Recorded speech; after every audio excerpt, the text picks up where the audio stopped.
তো আজকে আমরা ডিসকাস করব যে আগের দিন যে ডিসকাস করেছিলাম গোলাকার ক্যাপাসিটার মানে স্ফেরিক্যাল ক্যাপাসিটারের সমস্যাগুলো আজকে ওটা ডিসকাস করব। ওকে, তো স্ফেরিক্যাল যে ক্যাপাসিটার ছিল তাতে কিছুগুলো সমস্যা ছিল। কারণটা কী ছিল যে স্ফেরিক্যাল ক্যাপাসিটারে যে পরিমাণ ক্যাপাসিটেন্স পাওয়া যাচ্ছিল তার জন্য আমাদের যত বড় ক্যাপাসিটার প্রয়োজন অত বড় আমাদের বাস্তবে আনা সম্ভব নয়। মানে 1 ফ্যারাডে ক্যাপাসিটার প্রয়োজনের জন্য পৃথিবী থেকেও বড় কোনো একটা ব্যাসার্ধের ক্যাপাসিটার প্রয়োজন ছিল। তাই এবার কী হলো, একটু ওরা বুদ্ধি লাগালো যে স্ফেরিক্যাল ক্যাপাসিটার, বর্তমান তো ক্যাপাসিটার স্ফেরিক্যালও আছে প্যারালালও আছে, তো বলছে ওরা কীভাবে তবে স্ফেরিক্যাল ক্যাপাসিটারকে মডিফাইড কীভাবে করা হলো। ওকে, তো আমরা এখন দেখব যে স্ফেরিক্যাল ক্যাপাসিটার যে আছে ওর মডিফাইডটা কী ধরনের হলো। তো এখানে আমরা দেখতে পাচ্ছি যে প্রথম একটা স্ফেরিক্যাল ক্যাপাসিটার ছিল, ওই ক্যাপাসিটারের যে মানে ক্যাপাসিটেন্সটা ভাবলাম সি, আর ওর যে আধান আছে প্লাস চার্জ আছে ক্যাপাসিটারের, আমরা কী বললাম কোনো গোলাকার ক্যাপাসিটার থাকলে ওর সারফেসে প্লাস কিউ আধান থাকে। ওকে, আর ওর পোটেনশিয়ালটা যদি আমরা ভি ভাবি তাহলে সি সমান কিউ বাই ভি, এটা তো আমরা আগের দিন জেনেছিলাম। এবার ওর সাহায্যে আমরা ক্যাপাসিটেন্স নির্ণয় করব। এবার দুজন কী করলো, সাপোজ মনে করি দুজন ওরা বুদ্ধি লাগালো, কী করলো যে একটা আমরা ক্যাপাসিটার রাখবো, কিন্তু আমাদের মেন উদ্দেশ্য কী গোলাকার ক্যাপাসিটার থেকে কীভাবে ক্যাপাসিটেন্স বেশি পাওয়া দরকার। ওরা কী করলো একটা আনচার্জ, এটা আধানহীন, এখানে প্লাস মাইনাস দেখিয়েছি কিন্তু ওটা পরে দেখব। প্রথম আমরা ভাবছি একটা আনচার্জ ক্যাপাসিটার আছে, আনচার্জ মানে আধানহীন একটা ক্যাপাসিটার রেখে দিয়ে চলে গেছে। ওকে, মানে একটা গোলাকার ক্যাপাসিটার ছিল, মানে প্রথম হচ্ছে একটা গোলাকার ক্যাপাসিটার ছিল, ওই গোলাকার ক্যাপাসিটারের পাশে একটা আধানহীন ক্যাপাসিটার রেখে দেওয়া, ক্যাপাসিটারের পাশে আধানহীন ক্যাপাসিটার রেখে দেওয়া হয়েছে। তখন কি ওটা কিছুক্ষণ পরে দেখা গেল যেটা আধানহীন ক্যাপাসিটার ছিল ওটা প্লাস আর মাইনাসে ডিস্ট্রিবিউট হয়েছে, নেট চার্জ ওর 0, কিন্তু অ্যাকচুয়ালি প্রথম যেমন চার্জ ছিল না পরেও কোনো চার্জ থাকবে না, শুধুমাত্র কি হয়েছে ওর যে চার্জটা ডিস্ট্রিবিউট হয়ে গেছে, যেখানে চার্জ কোনো ছিল না সেটা নেগেটিভ আর পজিটিভ হয়ে গেছে। মানে কি হচ্ছে প্রথম যে ক্যাপাসিটারটা ছিল সেটা পুরো প্লাস চার্জ, ওর পাশে যখন মাইনাস মানে মাইনাস না অ্যাকচুয়ালি বলতে গেলে আধানহীনটা রেখে দেওয়ার ফলে ওই প্লাসের আকর্ষণের জন্য ওর একটা সারফেসে মাইনাস, ইন্ডাকশানের জন্য, ইন্ডাকশান আমরা পড়বো ফিজিক্সে, তো ওই ইন্ডাকশানের জন্য কি হচ্ছে একদিকে মাইনাস আর ওর অপোজিট সাইডে প্লাস হয়ে গেছে। কিন্তু এই মাইনাসটা কি করছে, একে এফেক্ট করছে, এদিকে যে প্লাস আছে ওই প্লাসের পরিমাণটা কমাচ্ছে, মানে প্লাসের পরিমাণ চার্জের পরিমাণ কমানোর চেষ্টা করছে, মানে ওর বিভবও কমাচ্ছে। ওকে, বিভব মানে কি চার্জকে রাখতে যে পরিমাণ ওয়ার্ক করতে হয় সেটাই হচ্ছে বিভব।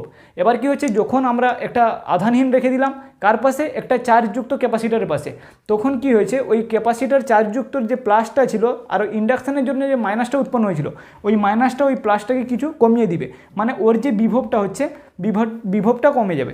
মানে বলতে গেলে প্রথম যে ক্যাপাসিটারের বিভব ছিল ভি, পরে যে ক্যাপাসিটারের বিভবটা মনে করলাম ভি ডেস্ট হয়ে গেছে, মানে কি হচ্ছে বিভব কিছুটা কমে গেছে, কিসের জন্য, নেগেটিভ চার্জের জন্য। এবার কোশ্চেন হচ্ছে স্যার এই যে পজিটিভ চার্জ আছে পজিটিভ চার্জও কি এফেক্ট করতে, তাহলে নেগেটিভ আর পজিটিভ তো সমান আছে, কীভাবে বিভব কমে যাবে, পজিটিভটা আছে একটু ডিস্টেন্সে আছে, ডিস্টেন্সে থাকার জন্য পজিটিভটার অতটা বেশি এফেক্ট হয় না, মাইনাসটা পাশে আছে ওর, তো মাইনাসটা একটু বেশি এফেক্ট করছে। তাহলে আমরা বুঝতে পারলাম যোগ দিয়ে আমরা একটা আধানহীন কণা রেখে দিই তো মাইনাস আর প্লাস উৎপন্ন হওয়ার ফলে মাইনাস কী করছে ওর প্লাসটাকে কমিয়ে দিচ্ছে, মানে এই প্রথম যে ক্যাপাসিটারটা ছিল ওই ক্যাপাসিটারের বিভব কমে গেছে। আর আমরা সূত্র জানি সি সমান কিউ বাই ভি, তাহলে প্রথম যে ক্যাপাসিটার ছিল ওর যে ক্যাপাসিটেন্স ছিল সি, পরে যে ক্যাপাসিটার হয়েছে ওর ক্যাপাসিটেন্স যদি আমরা সি ডেস্ট ভাবি তো সি ডেস্ট সমান কিউ আপন ভি ডেস্ট, ভিটা যত কম হবে ভি ডেস্ট তো এর ভি এর তুলনায় কম, কারণ এই নেগেটিভের জন্য কমে গেছে, তাহলে ভি যত কমছে কিউ এর পরিমাণ বাড়ছে, কিউ পরিমাণ বাড়লে ক্যাপাসিটি বুঝতে পারলাম। তাহলে আমরা বুঝতে পারলাম যদি কোনো নেগেটিভ চার্জওয়ালা কোনো প্লেট রেখে দেওয়া হয় কোনো ক্যাপাসিটারের পাশে তাহলে সে কী করবে, ক্যাপাসিটারটির বিভব কমিয়ে দিবে, আর ক্যাপাসিটারটি বিভব যখন কমে যাবে তখন তার হচ্ছে ক্যাপাসিটেন্স বেড়ে যাবে, বিভব কমলে আধান বাড়বে, আধান বাড়লে আধানকে ধরে রাখার ক্যাপাসিটিই হচ্ছে ক্যাপাসিটেন্স।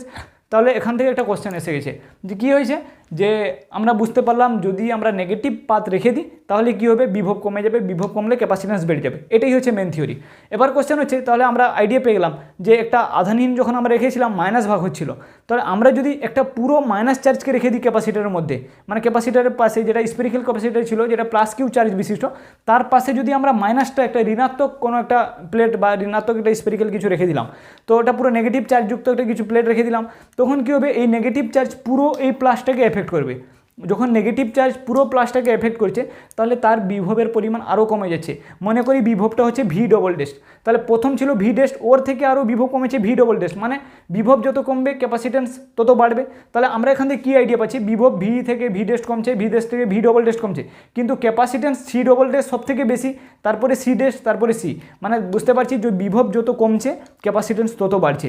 তো এইভাবে হচ্ছে এটাই হচ্ছে মডিফাইড হয়েছিল যে স্ফেরিক্যাল ক্যাপাসিটার যে ক্যাপাসিটি দিতে পারবে পারতো না, যার ক্যাপাসিটেন্স খুবই কম ছিল, কম ক্যাপাসিটেন্সের জন্য বড় স্পেরিক্যাল ক্যাপাসিটার প্রয়োজন ছিল, ওর পাশে যখন একটা ঋণাত্মক প্লেট রেখে দেওয়া হলো তাহলে তার ক্যাপাসিটেন্স অনেক গুণ বেশি হয়ে গেল। ওকে, তার দ্বারা আমাদের সমস্যার আমরা দেখবো যে প্যারালাল ক্যাপাসিটার জিনিসটা কী। এরপরে আমরা বলছি দুটো ক্যাপাসিটার যখন প্রয়োজন তাহলে আইডিয়াল ও প্যারালাল ক্যাপাসিটারের। প্যারালাল প্লেট ক্যাপাসিটার কি, এটা প্যারালাল প্লেট ক্যাপাসিটার দুটো পাশাপাশি আছে, এটাই প্লাস কিউ চার্জ আছে, এটা মাইনাস কিউ চার্জ আছে। এবার প্রবলেমটা কী হচ্ছে যে আমি একদিকে দেখিয়েছি প্লাস, এর ভিতরের দিকে দেখিয়েছি মাইনাস, কিন্তু বাইরে কী হচ্ছে, বাইরে কোনো চার্জ দেখানি, 0 0 লিখে দিচ্ছি, কারণ বাইরের সারফেসে কত চার্জ থাকে, দুটার আধানের যোগফল বাই 2, তাহলে এটা কী হবে plus Q minus Q by 2 মানে 0/2 = 0। তাহলে বাইরে কী হচ্ছে, কোনো প্লেটের বা ক্যাপাসিটারের বাইরে, এর প্যারালাল ক্যাপাসিটারের ক্ষেত্রে বাইরের সারফেসে চার্জ হচ্ছে 0, ভিতরে এর সাপোজ এটা পজিটিভ প্লেটের জন্য সমস্ত চার্জ এর ভিতরের দিকে আছে, এর সমস্ত চার্জ এর ভিতরের দিকে।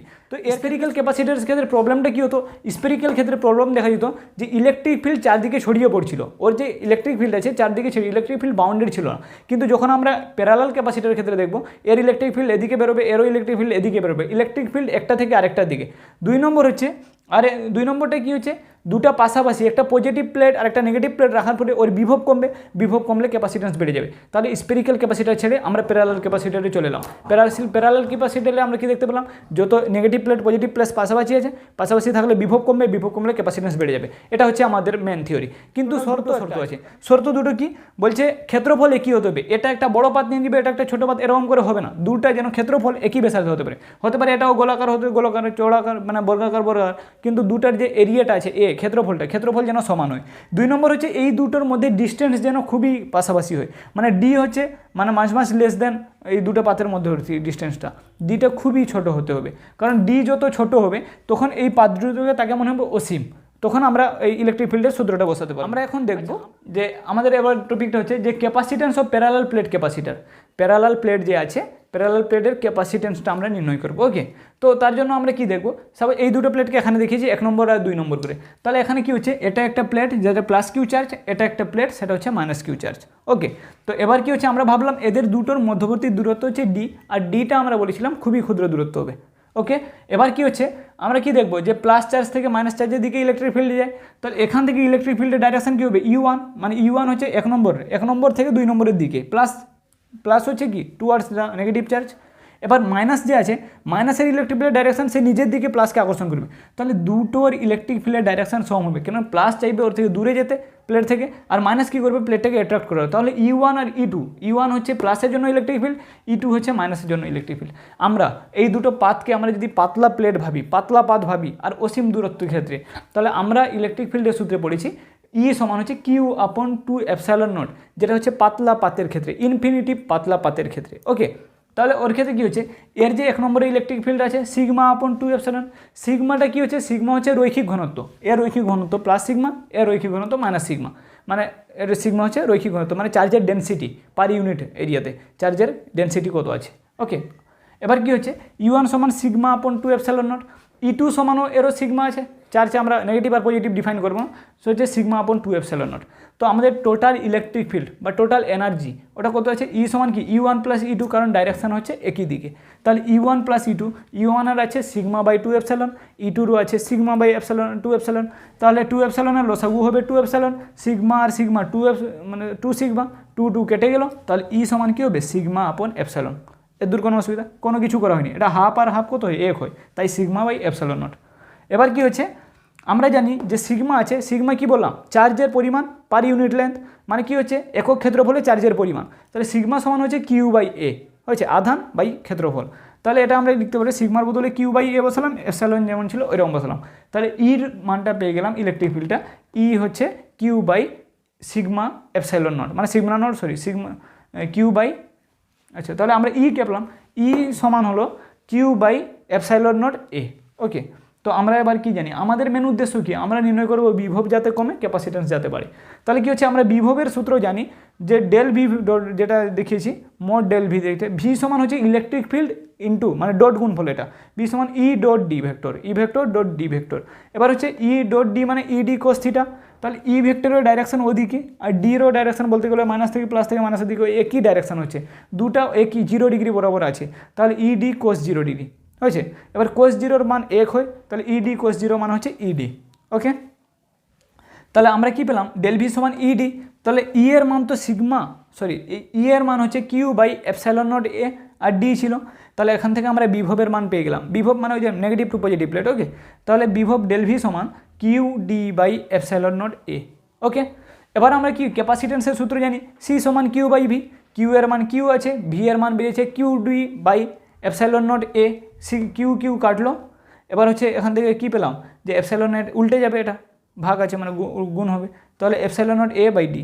তাহলে এখান থেকে আমরা ক্যাপাসিটেন্স পেয়ে গেলাম, কার প্যারালাল প্লেটের ক্যাপাসিটেন্স পেলাম সি সমান epsilon naught A by D. তো এখান থেকে আমরা কি দেখতে পাচ্ছি প্যারালাল প্লেটের ক্যাপাসিটেন্স কার কার উপর নির্ভর করছে, প্রথম নির্ভর করছে এপসাইলন নট। এপসাইলন নট হচ্ছে মাধ্যমের ভেদ্যতা, দুটো মাধ্যমের মাঝে ভেদ্যতাটা কী আছে, ওকে, ওখানে বায়ু থাকতে পারে বা অন্য কিছু থাকতে পারে, তো ওটার উপর নির্ভর করছে। 2 নম্বর হচ্ছে পাতের ক্ষেত্রফল, পাতের ক্ষেত্রফলের উপর নির্ভর করছে, পাতের ক্ষেত্রফলটা কীরকম আছে, দুটার ক্ষেত্রফল সমান হওয়া উচিত।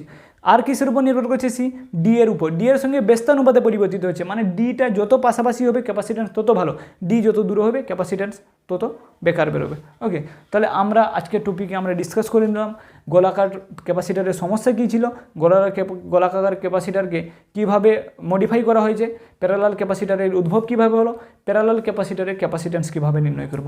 ওকে, তো আই থিঙ্ক এই ভিডিওটা ক্লিয়ার হয়েছে। তো নেক্সট ভিডিওতে আমরা এর অঙ্কগুলো সলভ করবো, অঙ্কগুলো খুবই ইন্টারেস্টিং আছে, অঙ্কগুলো সলভ করলে আশা করি ক্লিয়ার হয়ে যাবে। ওকে, থ্যাংক ইউ।